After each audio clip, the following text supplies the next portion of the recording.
Chris Alexander from Soderberg in Denmark. He's a former Canadian ambassador to Afghanistan and also served as a deputy special representative of the UN mission in Afghanistan. Welcome to the program.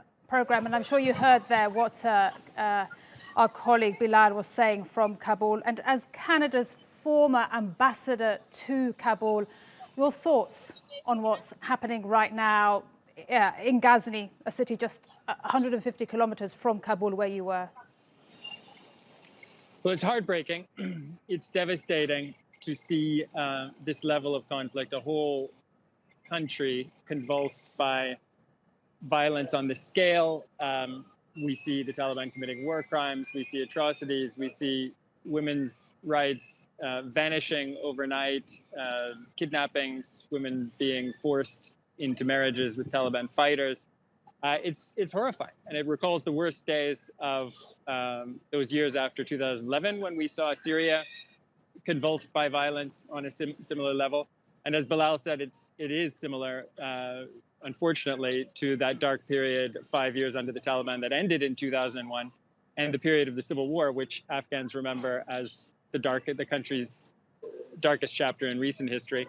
At the same time, we have to recognize that these Taliban are not just coming out of Afghan villages fully armed and ready, locked and loaded, ready to take over the country. They are streaming across the border. They have been organized systematically for 20 years by Pakistan's intelligence service. And this isn't a Taliban takeover. This is a Pakistani invasion of Afghanistan. And Afghans see it that way, and the international community needs to respond to it that way, the way we responded when the Soviet Union invaded Afghanistan or when Vladimir Putin invaded Ukraine. And just on that point, that is your pinned tweet. You called for sanctions against Pakistan. How do you see that happening, and why is that your pinned tweet?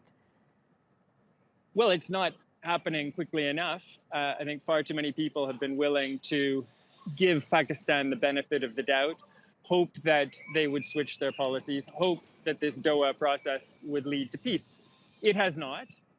And the generals in Rawalpindi have chosen war.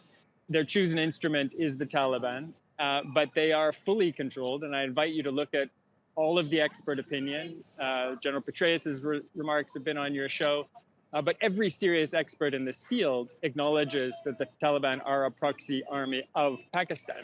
And this is becoming very rapidly a state-to-state conflict. Sanctions against the Taliban are no good, although we should be using the existing sanctions regime against them. They all live in and have families in Pakistan. We need to do something new, which is to enact sanctions to end this war against those in Pakistan who are running the war. And there are civilian leaders and military leaders. They've been lying to their counterparts abroad. We need to call their bluff and get down to brass tacks to stop this already terrible conflict from becoming a catastrophe. Chris Alexander, Canada's former ambassador in Kabul, thank you very much indeed. Great to get your thoughts and perspective.